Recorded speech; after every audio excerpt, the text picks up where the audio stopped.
Well, hello there, ladies and gentlemen, boys and girls. Welcome to Shelter 2 Perfect Start Series, Episode 2. Okay, so we are back in the shelter now. On the previous video, as I said, we were doing this exploratory triangle. The reason for doing that is so that we can uncover more of that fog of war and hopefully uncover some more locations that we can visit, work and search. Because in this game you actually get to work locations as well as loot, but we'll see more of that later on in this series. Right, he needs to drink some water, so we'll put that into his queue. So he'll go to the loo and drink some water, and we've got somebody here. So I've been surviving on my own out here for 5 years. Okay, strength 2, dexterity 3, intelligence 1, charisma 3, perception 1, fortitude 3. Not too bad, and we're going to say yes. So this is our first new dweller into the shelter. So unloyal recruits cannot be sent out on expeditions, same as the original game. Let's dismiss that. Okay, so we now have a new person in our shelter. Now the AI manages the majority of the tasks, but you can still manually select what you would like this person to do. So it's an extra set of hands within the shelter to do different bits and pieces. Now we need a bed, more comfy than the cot, so let's get our first bed built because we've now got enough resources to do so. So we'll get that built, and of course that provides much better sleep than everything else, so than the cot. And also what we will do once we've got a second bed is we will get Alistair to deconstruct the cot because he'll get more parts back than anyone else doing it because of his character type. Okay, just having a quick look at desires here. So read a book is one of them. That's good. Keep that in mind. So building a bookshelf is another thing as well. We've already picked up a couple of books while we've been exploring and looting. So we have a couple of books to drop into that bookshelf as soon as we deliver it. Now, if you remember from Sheltered, you had books, toys, and records that were quite high value and you found fairly often. Bit less so in this one. Is there anything we can recycle there? Yep, the old petrol can and the mineral ore. We can get all of that recycled as well. So we'll do that. Give Janet something to do. Okay, so I'm currently showering. And I've already selected that I'm going to go and eat a baked potato, so that's all good as well. We've got 42 water left, so starting to get a bit low on the water. But of course we have built that second water barrel, which gives us a lot more capacity. Okay, so look, we have uncovered 2 buildings, a petrol station and a barn. Now the barn is a farm and that is a working location, so you can send your crew there and leave them there for an extended period of time and they will work the location, and while they're working the location they will also get encounters, so it is worth having something to trade. So here's the bookshelf, we can build it. So let's build this next to the end of the bed, where you'd normally put a bookshelf, of course, so you can read in bed. Not that you can in the game, of course. But yeah, so what I was talking about is the farm. So that is a working location. So if you leave your people there, they will continuously work that location until you recall them back to the shelter. And the longer that they work, the more items that they will recover by working that location. But again, we'll show in more detail later on. Right, the broccoli is at 92%. Our water filter could do with a repair job. So could the air filter and this time the weather vane. So in the original Sheltered, you had your air filter and your water filters that continuously needed to be repaired. The same as in this game as well. You just have the 3rd edition of the weather vane that also needs to be repaired constantly. So let's get read storybook. And what that will do is that will both do 2 things. It will fulfill that desire and cheer you up. So reading a storybook cheers the adults up. Of course, there are no kids in this version that I've seen. I'm pretty certain there aren't actually any kids in this one. It's all adults. So we'll let Janet wander around there fixing everything at the top while I continue to read. Now get me to read an intelligence book. And this is how you skill up. So each time you go up 1 pip in each relevant category, you will have a skill point to spend on the skill tree, which again I shall show you, so have no fear. The whole idea of this series is that by watching these videos that I put together, it will give you much smoother entry into the game and the mechanics, and if you follow the series all the way through, it'll basically give you a point-to-point guide as to how to play the game.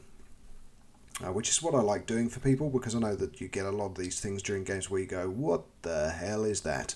How on earth do I do that? Blah, blah, blah. And rather than spend 10 hours working out all the different details and everything else, you can come along and watch a series like this and find out everything that you need. You don't need to watch through this whole video and listen to me the entire time. Feel free to skip ahead to bits that you're actually interested in. It's the whole reason I put them together. So as you can see, I've sped up and I'm getting all my intelligence points, and our search crew are coming back as well. So I've gone up by 1 intelligence point. Okay, right, so we take everything.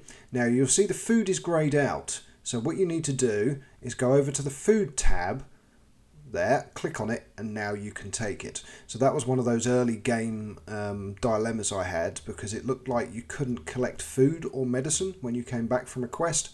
And it was one of those facepalm moments when you go, oh, there's tabs.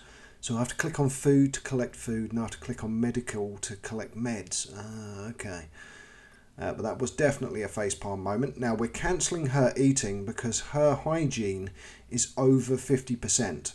So let's get her to do a couple of tasks while George there is showering, because George needed to shower as well. Because if you eat food when you are over 50% dirty, so you need a shower, you will get food poisoning. Now you do get some mimetic tablets to begin with that will resolve food poisoning for you, and if you do get food poisoning, your characters won't die either, but they will vomit all over the place and just make a complete mess of your shelter, and that will take someone several hours to clean up. So get Katja to take a shower to bring down that hygieneness, and then she can go and eat. So let's get her to eat a jacket potato. Okay, open pantry and eat again. So eat 2, because I know that with her her food desire there in the red, 1 potato is not going to satisfy that. So, oh, right, she's just woken up, so we can assign him to sleep. But actually, let's get her to drink some water, craft an item, some cooked meat, and confirm that. There we go. And he's automatically gone to sleep there, so George went straight to bed as soon as that bed became available for use. We've got somebody knocking on the door, so let's hope it's a trader. Weapons. See, these are fairly useless at the beginning. I mean, baseball bats, you need an exorbitant amount of strength to use it. So you're fine with the knuckle dusters that you get initially. And also, the other thing you do not want to do is start a fight early in the game, because I tell you, you will get your ass handed to you on a plate and served to you for dinner. Basically, I tried a few times in the first 10-15 hours I was playing this, and the early opponents that you come across are super difficult. So they're like strength 19, strength 18, things like that, when you're strength like 3, and you die. So my leader died multiple times, the entire quest team died multiple times, so the whole expedition squad, they all died. Basically, there was a lot of death. So I was like, right, okay, we need to change tactics. Early game, don't attack people. Now, you've got all these factions around you, and you can go one of 2 routes. You can be aggressive, and you can start conflict and everything else further on in the game, not early game unless you want to die repeatedly. But later on in the game, you can go violent, but you can also be peaceful. So build up a relationship, trade with those factions. And I'd say, me personally, that's how I prefer to play, because you have open trade locations and resources and everything else, which makes your gameplay a bit easier. If you want to go aggressive and everything else, knock yourself out. Just don't do it in the first few hours of playing the game, because all your people will die. It is that simple. Okay, so again, this is all managing the desires and needs of everyone that's in the shelter, while not going too far beyond anything more simple. At the beginning, it's literally just keep the hunger, your tiredness, your food, your water, your toilet and your hygiene managed, while going out on expeditions to uncover as much of the map as you possibly can, while also expanding your shelter. So rearranging shelter is also very important. If you've played the first game, you'll know that as well. It's one of those things. Pixel movement gives you that extra little bit of room to put additional items and stuff in. Okay, we're down to 31 water, but we can see from the weather that we're going to get rain tomorrow, so that should top up our water. And we've now got some broccoli in the pantry as well, and we can use that to make soups. But for that you need water, and that we use even more of our water. So again, water management is as important as it was in Sheltered, and I personally build up my water capacity quite quickly. So with the rain that we've got tomorrow, that should top up our reserves. And of course we've added those drums, which gave us an extra 50 water capacity, so we now have a capacity of 110 rather than 60. And with them only holding 20 and the amount of additional resources that you need to build the drums, you're better off building the drums. So now let's recycle the stuff that was brought back from the expedition. So that's going to give us some more light bulbs, some broken glass and some wood. So we'll get that done. So George and me are just sitting down over there having some food at the table. Catch is asleep. She's about halfway through that sleep cycle. So increase shelter residence, be confident, be smarter, be stronger. So that's going to be reading books. So be smarter, read an intelligence book. Be stronger, you need to work out, and for that you need something to work out with, and we don't yet have the punch bag, but we will later on within this series build it, so you can see that as well. But this is all one step at a time. It's all building up gradually. We've got enough resources for a light, but at the same time, let's have a look. We've got quite a few cables. We could build a weight set, but for that you need to already be strength 5 or 10. So if you're below strength 5, you can't use those weights. So tier 1, that's what I was just talking about, the punch bag. But for that you need 4 leather, 2 rope, 4 wool and 2 sand. We've got the sand of course, but a lot of the other stuff we don't yet have. We can build an indoor planter. The tier 2 one has a light bulb on it, so you get more consistent growth. However, one of the challenges I've found with some of the seeds is the temperature requirements, but that's a game mechanic that I think is going to be looked at, because keeping a room warm is exceedingly difficult at the moment. Even if you've got 2 heaters running in a small room, keeping that temperature above say 16 or 18 degrees Celsius for your tomato seeds to grow, as an example, proves exceedingly challenging. And if they stay below temperature for an extended period of time, the plants will die and you lose the seeds, which is not something that you really want. Okay, so speed up time again, just to get things done. Me and George there having a conversation. Right, let's set up another expedition. So let's have a look who we're going to send. So Catch is not bad and George is looking good. Okay, so let's go. What we're going to pack. So scroll down, the weapons are there somewhere. There they are. Okay, so knuckle duster and knuckle duster. And now you want to think about stuff that you may want to trade while you're out there. So we'll take that 3-star knife. That's quite a good thing to trade, because we're not going to use it at the moment. Anything else that we can take with us of value? Let's have a look. So the seeds aren't worth a lot. Broccoli's worth 0.5, so that's hardly worth taking. But let's cancel, because what we can do is let's make some soup, because that has a trade value currently of 60. I'm guessing with game balance that may change. But one broccoli soup at the moment has a value of 60, which makes it a great trading commodity when you go out and about. So let's get her to make another one after she's eaten her food. Okay. Cancel the eating. There we go. Craft the soup. Return carried food. And then eat again. She'll probably go and help herself now to food. So let's set up the expedition again, because we're going to send Katya. So she was just about to eat, but sorry. No, yeah, we'll go George and now. Should we go George and Alistair? Or George and Katya? No, we'll go George and Katya. Okay, so now we take one of these, see, value 60. Okay, and then we'll go back, knuckle duster. We'll take the knife as well as a trade item, so and equip, And I think that's everything that we need. So next, and now we're going to pick where we're going to go. So that is an outpost controlled by an enemy faction. Currently enemies. As I said, you can build up that relationship so it's positive.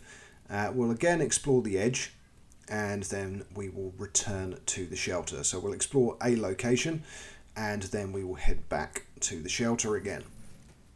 Now with the petrol station, pretty much guaranteed we're going to find some diesel or petrol fuel there, aren't we? To use in the generator. Okay, to upgrade we need 5 circuit boards and 5 light bulbs. Let's have a look, can we upgrade that? No, we need 5 resistors, transistors, sorry, and 5 pipe. None of which we have at the moment. Okay, let's have a look. Crafting objects. Is there anything we want to build currently? We can build a basic light bulb, which uses 2 metal, 1 bulb, and 1 piece of wiring. And of course the tier 2 version uses the same. So let's maybe put a tier 2, or should we not? It'll use additional power, and no, I think managing power at this early stage of the game can be quite challenging, so we'll cancel that. I mean, it's nice to make it prettier and everything else, but balanced against the cost of the additional fuel that it uses currently is not worth it. As we progress through, obviously we can start making stuff look nicer. That's not a problem. But for the time being, we'll leave it as is. So Janet's broadcasting for traders there, and I'm wandering around like I have nothing to do. So let's go to the loo and take a shower. Because we're still waiting for that rain, of course. And we're down to 18 water. Okay, so we're now down to 18 water. So that I would normally panic about, but we can see that it's going to rain tomorrow. So let's go and have some more food. We got 38 items, I think, in there. So not too bad. Eat that soup. Yeah, we've got 38 food. You can see at the top right hand corner, 18 water, 38 food items, and 8 spare fuel. There's nothing in the junk pile. We've reclaimed everything from the outside in the first video, which, as I said, is one of those most important tasks when you arrive at your shelter, is basically get everything.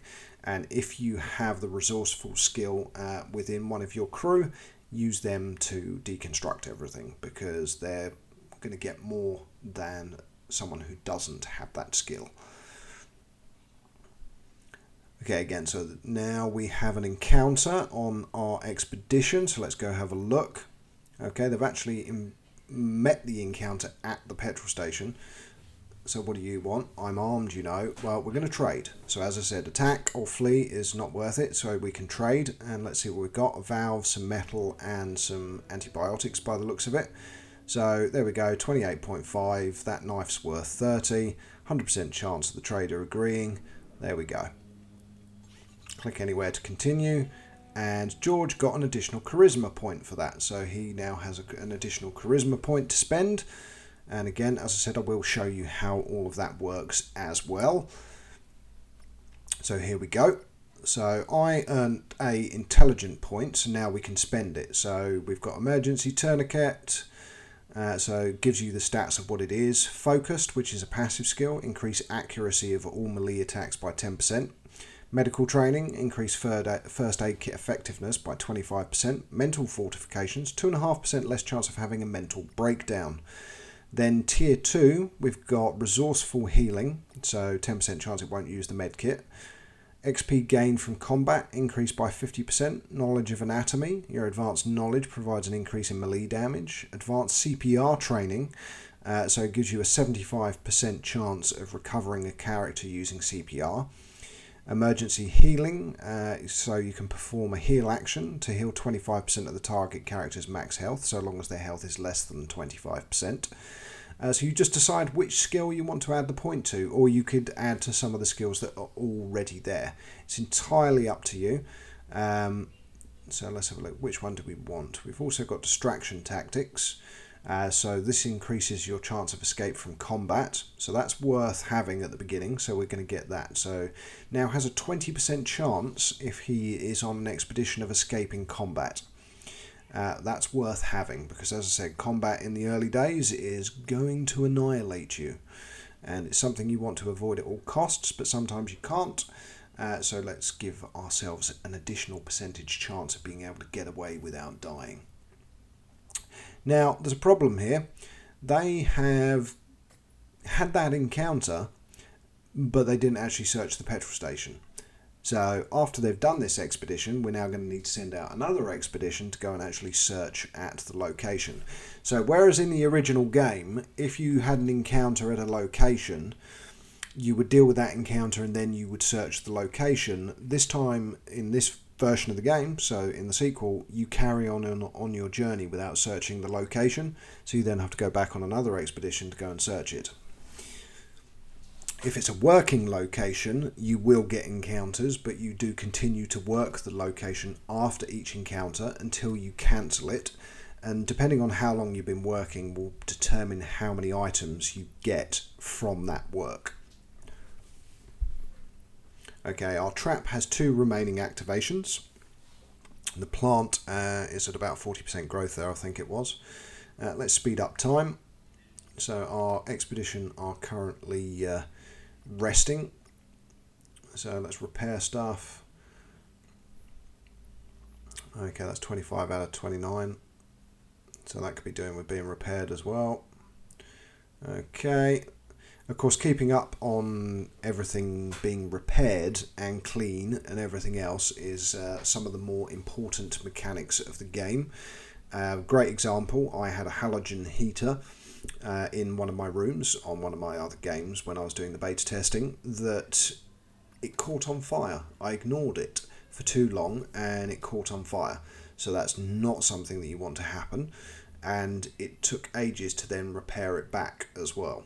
But it was repairable, which is a good thing. Okay. Right, let's skip forwards a little bit. So I've just cut the video slightly further forwards, going back to a fast forward. So we've got Janet reading intelligence to get another additional skill point for intelligence that we can then use to level her up. So this is continuous. The same works for all the other skills. There are different things that you can do to level up the different skills. We've now got rain on the surface. That's fantastic. So our water will now go up and up and up until it stops raining. Okay, Alistair has just woken up. Okay, right, there we go. We can cancel that intelligence. She's got her additional point. Oh, no, not carry water, drink water. There we go. Seeing as it's raining, it's the ideal opportunity. Oh, is that a trader arriving? We shall see momentarily. Okay, our quest squad, our expedition squad, are halfway home. And here we go, there is someone at the door. And hey, I'm a local trader. Okay, so what we can do is have a look at what she has. Okay, and what you do now is take all the low value stuff. So I've taken all the computers, the TVs, the wood stuff, and also, well, that tier 3 metal is quite expensive. That tier 3 motor will be ridiculously expensive. So just skip through, and anything that's 1.5 you'll learn over time what the low value stuff is, but it's all stuff that can be recycled into parts, and those parts will most definitely help. So anything that's tier 3 is not worth purchasing unless it's a cheap item. So we're at 73.5. Do we add the gaffer tape, masking tape, or duct tape as it's called in the United States of America? Here we call it gaffer tape in the United Kingdom, or yeah. Right, anyway, we're at 82.5, so let's scroll through and see what we can use to cover that cost. Okay, what we want to do is we want to look for some tier 3 resources that we've got plenty of that could be worth money. So, okay, we've got plenty of anti-radiation tablets. We've got 15, so maybe a couple of those. So that's 80. So that's that's an 81% chance of a successful trade. So we could add another low value item. So food is worth 5. Should we do food or should we do something else? No, there must be something else. Oh, that's worth 10, so we can use that instead. In fact, we've got loads of glass as well. So let's maybe use all the broken glass get rid of the radiation tablets. Now we're at 70, so we're quite close. What else have we got? That's worth 12. Okay, so passion flower's worth 10. Still got 3 of those, so we'll put that over. Now we're at 80. 1 star rock, 1 star piece of cabling. Anything else there? Trade value 2. There we go, for a stone. 96% chance. Let's go for it. Trader agreed with your proposed deal. Fantastic. So we've got our resources now. That's awesome. And we can now tee up a recycle queue. So we'll recycle the laptops, and that's going to give us some tier 2 circuit boards. Fantastic. The burst yoga ball, the frying pans. You can recycle up to 8 items. So there we go. That's all 8 items. And look at all this lovely stuff that we get from recycling it all. So plastic, nails, rubber, springs, metal scraps, all that good stuff that we need for crafting. So off I go, and I will start recycling all those items. Janet there's having a drink of water. And off goes the trader at the top there. We've got rain again tomorrow as well, so that's good. Can we upgrade yet? No, so we still need those pipes and those transistors. So we need 2 more transistors, and we need 5 metal pipe. So we can construct that at some point once we've got enough metal that we can turn into pipes. So if you've got plenty of metal sheets, you can craft those into metal pipes. So we're going to get Janet to request traders again, because traders really are the lifeblood of expanding your shelter, getting new build items, and doing everything that you need to do. Our squad is getting closer to home, so let's skip forwards again. And here they are, they're home. Okay, so take all, switch to the food tab, take the food, switch to the medicine tab, and take the medicine. And there we go. We've now confirmed, we've taken everything, and they are back in our shelter, ready to work after their needs have been met. Now let's send outside, get their hygiene down, because of course when it's raining outside you might as well use that ability to get clean by standing outside in the rain that I showed you in part 1 of this series, so episode 1. Okay, the integrity is 81%, so let's get that repaired. This will also keep them outside until they're clean. 82, yep, so repair that as well, and repair the air filter. Then drink some water. Go to George and change his stats as well, so see what he needs. Get that sorted out into the queue, and away we rock. Okay, so just have a quick look inside, everything that we need. Just having a look at the shelter in general. Okay, so let's do some more recycling. Is there anything here that we can recycle? Yes, there is the scrap pile, so let's get those recycled. And we've got those microwaves, so we'll get those recycled as well. So that's going to give us some tier 3 light bulbs, and those tier 3 light bulbs are worth quite a lot. So we can use those for trading, which is great. Okay, so George is coming in. He's picking up some food. That's all right, he's nice and clean now. Okay, and Catch is going to drink some water, and then open pantry, and we'll get her to eat some food as well. So that'll put us down to 35 food, which is not too bad, because if you ever get short of food, all you have to do is go to a forest tile and do hunting and bring back some meat for the shelter. Okay, craft objects, just have a quick look at what we can build. Okay, so we can now build a wind turbine. And this wind turbine will allow us to generate electricity.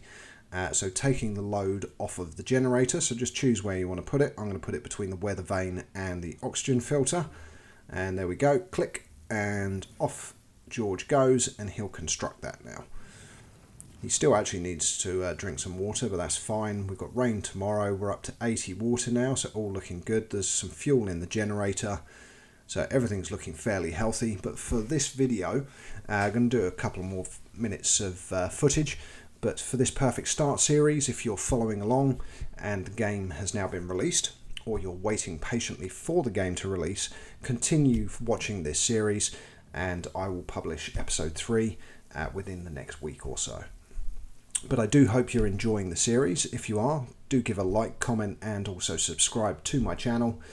I like picking up games when they're early access and everything else. So Frozenheim I've got on, Valheim, and I had beta access to Mr. Prepper, so that was the same. I was given access before the general public. But yeah, do tag along. I do like responding to everyone's comments, taking feedback and everything else. It's part of my passion for doing this, as this is really, it's a hobby of mine, my YouTube channel. It's not my main job.